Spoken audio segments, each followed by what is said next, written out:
Hello అండి, welcome to Kurra Varalakshmi channel. Happy Guru Purnima అండి. సాయిబాబా ఆశీస్సులు మీ అందరికీ ఉండాలని మనస్ఫూర్తిగా కోరుకుంటున్నానండి. సాయిబాబాకి నచ్చిన నైవేద్యాలు అనేది ఏ విధంగా చేయాలో చూద్దామండి. ఫస్ట్ కుక్కర్లో పప్పు పెట్టుకొని 3 విజిల్స్ వచ్చే వరకు ఉంచుకున్నానండి. దాని తర్వాత చింతపండు రసాన్ని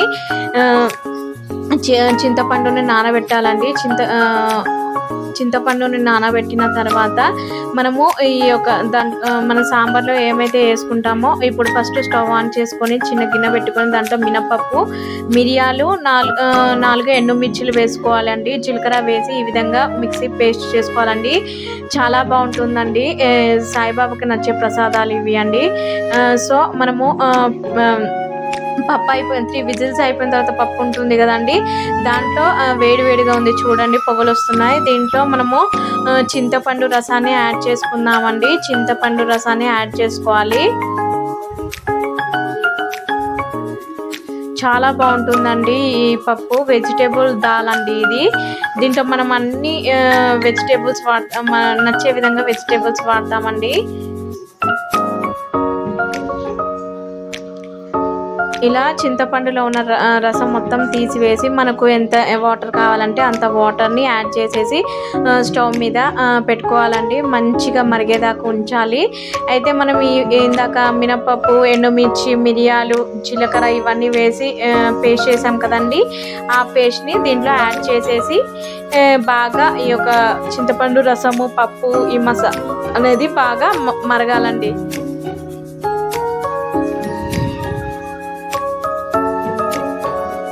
మంచిగా మిక్స్ చేయాలి. మిక్స్ చేసిన తర్వాత స్టవ్ని మీడియం ఫ్లేమ్లో ఉంచి బాగా మరగనివ్వాలండి.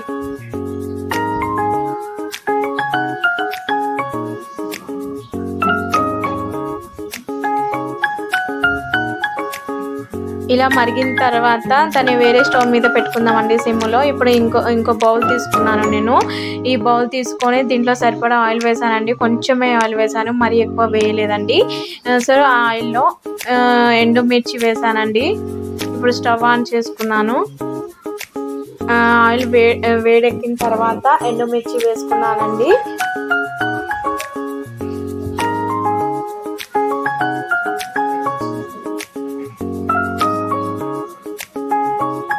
రెండు 3 ఎండుమిర్చి వేసుకున్నాను. దాని తర్వాత జీలకర్ర వేసుకోవాలండి. జీలకర్ర, ఎండుమిర్చి వేసుకున్న తర్వాత ఎల్లిపాయలను క్రష్ చేసి వేసానండి. ఒక 6 క్లోవ్స్ వేసాను.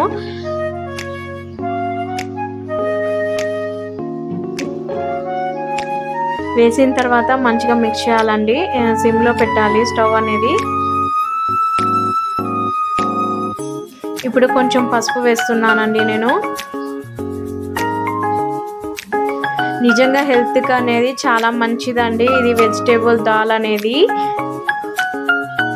ఇప్పుడు నేను 2 పొటాటోస్ని పొట్టు తీసేసి మంచిగా మీడియం సైజులో కట్ చేసి వేసుకున్నానండి. ఆలుగడ్డలు వేసుకున్నాను. 2 ఆలుగడ్డలు, 2 క్యారెట్స్ వేసుకున్నానండి పొడవుగా కట్ చేసి. 3 గ్రీన్ చిల్లీస్ వేసుకున్నాను. ఇప్పుడు ఆనియన్స్ అండి, ఒక లార్జ్ సైజ్ ఆనియన్ సరిపోతుంది.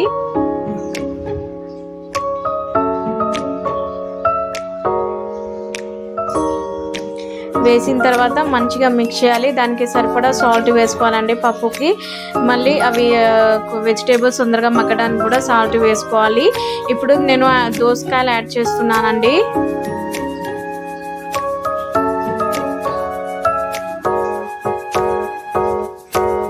క్యాప్సికమ్,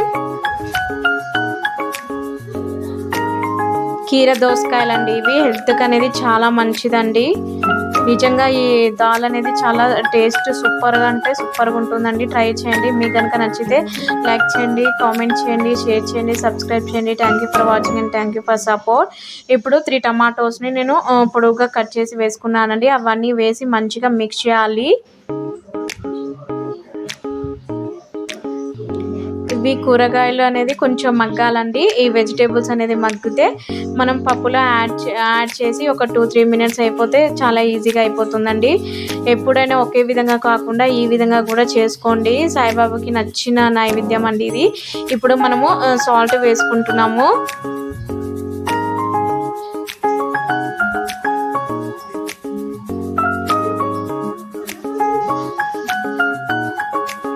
సాల్ట్ వేసి తొందరగా మగ్గుతుందండి. నేను ఇప్పుడు పప్పులో యాడ్ చేయలేదు, దీంట్లోనే మొత్తం సరిపడా సాల్ట్ తీసుకున్నాను. 2 మినిట్స్ 3 మినిట్స్ మగ్గనిద్దామండి. అది మగ్గిన తర్వాత పప్పు ఇది సిమ్లో ఉంచాం కదండి, దీన్ని మంచిగా మిక్స్ చేద్దామండి. ఇప్పుడు మీది మిక్స్ చేసిన తర్వాత ఇప్పుడు మన వెజిటేబుల్స్ని కుక్ అయిపోయినాయి కదండి, అది కుక్ అయిపోయిన తర్వాత దీంట్లో యాడ్ చేసుకోవాలండి. ఎంతో రుచికరమైన సాంబార్ ఈజ్ రెడీ. ఇడ్లీలో బాగుంటుంది, దోశలో కూడా బాగుంటుందండి. మామూలుగా మనము ఏదైనా సైడ్ డిష్లో అన్నం పెట్టుకున్నప్పుడు కూడా బాగుంటుంది. సూపర్ అంటే సూపర్గా ఉంటుందండి వెజిటేబుల్ దాల్. ఇలా 2 మినిట్స్ 3 మినిట్స్ మగ్గనిద్దామండి. లాస్ట్కి మీరు సాల్ట్ అనేది చెక్ చేసుకోండి. ఇలా మంచిగా మిక్స్ చేయాలండి. నేను రెడ్ చిల్లీ పౌడర్ అనేది వేయలేదండి, మనము మిక్సీలో పట్టినప్పుడు వేసాం కదా. ఎంతో సింపుల్గా ఉంటుందండి, దీనికి ఏ సాంబార్ పౌడర్ అవసరం లేదు. ఇంట్లో ఉండే వాటితో ఈజీగా సింపుల్గా చేసుకునే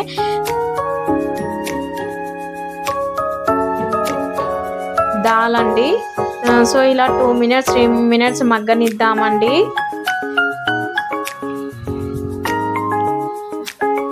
ఎంతో రుచికరమైన వెజిటేబుల్ దాల్ ఈజ్ రెడీ అండి. 2 మినిట్స్ 3 మినిట్స్ మగ్గిన తర్వాత ఇప్పుడు కొరియాండర్ లీవ్స్ తీసుకున్నాను, కరివేపాకు అండి. ఇప్పుడు నేను లాస్ట్లో వేస్తున్నాను, ఫస్ట్ వేస్తే దాంట్లో ఉన్న విటమిన్స్ మొత్తం ఉండవండి, బాగా కుక్ అయిన తర్వాత. అందుకోసమే నేను లాస్ట్లో యాడ్ చేశాను కొరియాండర్ లీవ్స్ని అండ్ కరివేపాకు అండి. మనకి థిక్నెస్ని ఇస్తుంది, మంచిగా టేస్ట్ కూడా ఉంటుందండి. ఇలా ట్రై చేయండి.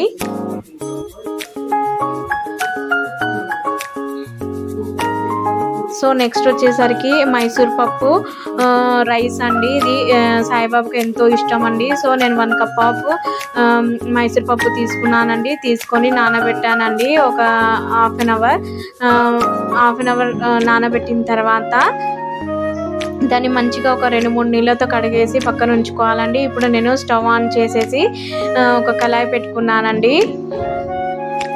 కళాయి పెట్టుకొని ఆయిల్ వేసాను. ఆయిల్ వేడైన తర్వాత ఎండుమిర్చి వేసుకోవాలండి.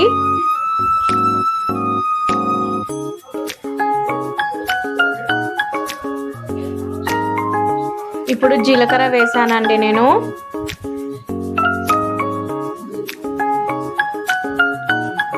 చాలా అంటే చాలా బాగుంటుందండి ఇది మైసూర్ పప్పు రైస్. ఈ కిచిడి అండి, మైసూర్ పప్పు కిచిడి అనమాట. సో గ్రీన్ చిల్లీస్ తీసుకున్నాను, పొడుగా కట్ చేసి. ఆనియన్స్ కూడా పొడుగా కట్ చేసి వేసుకున్నాను. టమాటోస్ కూడా పొడుగా కట్ చేసి వేసుకున్నానండి. 1 టమాటో వేసాను, ఆనియన్లో హాఫ్ వేసానండి. ఇప్పుడు నేను లవంగాలు, దాల్చిన చెక్క వేసానండి. దాన్ని క్రష్ చేసి వేయలేదు, మామూలుగా సింపుల్గానే వేసానండి. దీంట్లో ఏ కలర్ కూడా యాడ్ చేయట్లేదండి, కొంచెం little bit of turmeric powder తీసుకుంటున్నాను. వెరీ ఈజీగా సింపుల్గా అయిపోతుందండి. ఇది టిఫిన్ బాక్స్లో కూడా పిల్లలకి మంచిగా పెట్టొచ్చండి వెజిటేబుల్ కిచిడి అనేది. ఈ వెజిటేబుల్ కిచిడి మీద సాంబార్ అనేది బాగుంటుందండి. ఇప్పుడు నేను సరిపడా సాల్ట్ వేసుకుంటున్నాను అన్నానికి, ఈ కిచిడీకి అండి సరిపడా సాల్ట్ వేసుకుంటున్నాను. ఆనియన్స్, టమాటాలు కూడా తొందరగా మగ్గుతాయండి. సాల్ట్ వేసిన తర్వాత మంచిగా మగ్గనివ్వాలండి. ఇప్పుడు కొంచెం కరివేపాకు వేసుకున్నాను.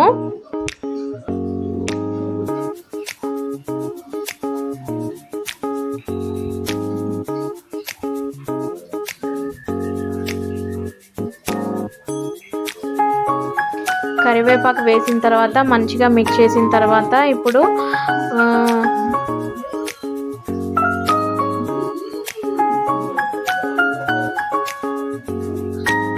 అవి కొంచెం లైట్గా బ్రౌనిష్గా రావాలండి.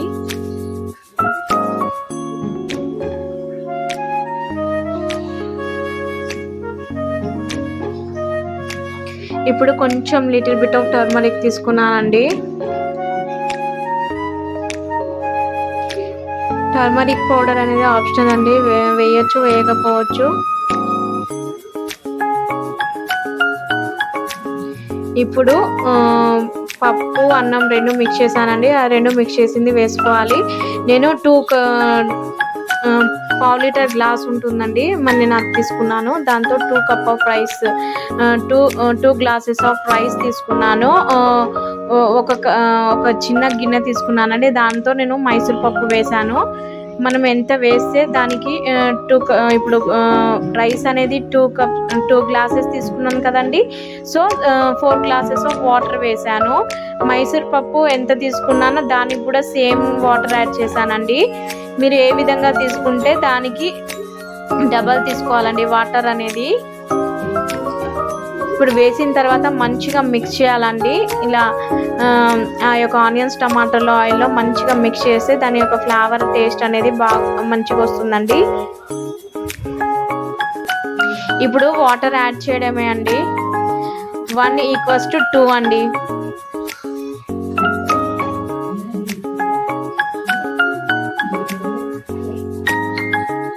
ఇలా వేసిన తర్వాత మీడియం ఫ్లేమ్లో ఉంచానండి.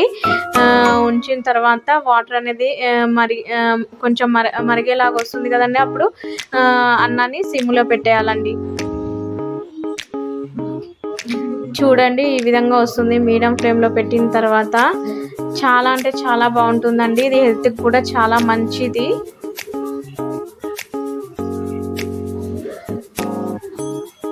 వాటర్ మరిగిన తర్వాత 2 మినిట్స్ సిమ్లో ఉంచి మూత ఓపెన్ చేస్తే తెలిసిపోతుందండి అన్నం అనేది కుక్ అయిపోతుంది.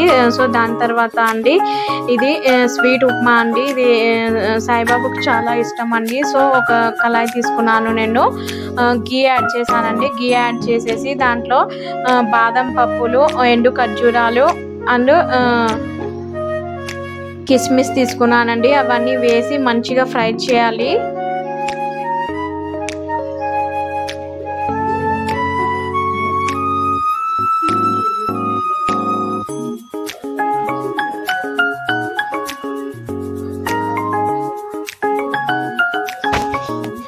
మంచిగా బ్రౌనిష్గా వచ్చేంత వరకు ఫ్రై చేయాలండి. బ్రౌనిష్గా వచ్చిన తర్వాత ఒక గిన్నెలో తీసేయాలండి. బ్రౌనిష్గా వచ్చిన తర్వాత ఒక గిన్నెలో తీసేయాలండి. దాని తర్వాత ఉన్న గీలో మనము 1 కప్ ఆఫ్ ఉప్మా రైస్ తీసుకున్నానండి, నేను రవ్వ రైస్.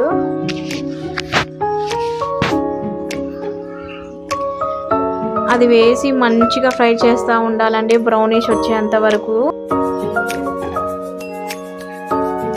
మంచిగా సిమ్లో ఉంచి బ్రౌనిష్ వచ్చేంత వరకు ఫ్రై చేస్తూ ఉండాలండి. సో ఫ్రై చేసిన తర్వాత ఆ ఉప్మాని ఆ యొక్క రవ్వని తీసివేయాలండి. ఒక బౌల్లో తీసేసిన తర్వాత నేను వాటర్ యాడ్ చేశాను. వాటర్ యాడ్ చేసిన తర్వాత దాంట్లో మనము ముందుగా ఫ్రై చేసిన నట్స్ ఉన్నాయి కదండి, అవన్నీ వేసేయాలి. వేసిన తర్వాత అది వాటర్ అనేది బాగా మరిగిన తర్వాత మనం ఉప్మాని యాడ్ చేసి సిమ్లో పెట్టాలండి. సో ఎంత వాటర్ తీసుకున్నానంటే, మీకు పల్చగా కావాలంటే కొంచెం ఎక్కువ వాటర్ వేసుకోండి. లేదు అంటే మనం ఎంతైతే ఉప్మా షుగర్ తీసుకున్నామో దీంట్లో షుగర్ కూడా యాడ్ చేశానండి. నేను 1 కప్ తీసుకున్నాను ఉప్మా రవ్వ కాబట్టి 2 కప్స్ ఆఫ్ వాటర్ తీసుకున్నానండి. ఇంకా కొంచెం నాకు ఎక్కువనే పట్టింది. సో మనం గట్టిగా కావాలంటే కొంచెం వాటర్ అనేది తక్కువ వేసుకోవాలి. లేదు పల్చగా కావాలంటే కొంచెం వాటర్ అనేది ఎక్కువ వేసుకోవాలి. కాదు గట్టిగా కావాలంటే కొంచెం వాటర్ తక్కువ వేసుకోండి. వేసుకున్న తర్వాత 2 మినిట్స్ తర్వాత మంచిగా సిమ్లో ఉంచి కలుపుతూ ఉండాలండి. షుగర్ కూడా 1 కప్ ఉప్మా 1 కప్ రవ్వ తీసుకుంటే 1 కప్పులో కొంచెం తక్కువనే పడుతుందండి షుగర్ అనేది. కొంతమంది ఎక్కువ తినేటోళ్ళు ఉంటారు, కొంతమంది తక్కువ తినేటోళ్ళు ఉంటారు కదండి. యాజ్ పర్ టేస్ట్ అండి, మీకు అనుకూలంగా ఉన్నట్టు షుగర్ వేసుకోండి. సో ఎంతో రుచికరమైన స్వీట్ రవ్వ ఉప్మా ఈజ్ రెడీ అండి. సో స్వీట్ రవ్వ ఉప్మా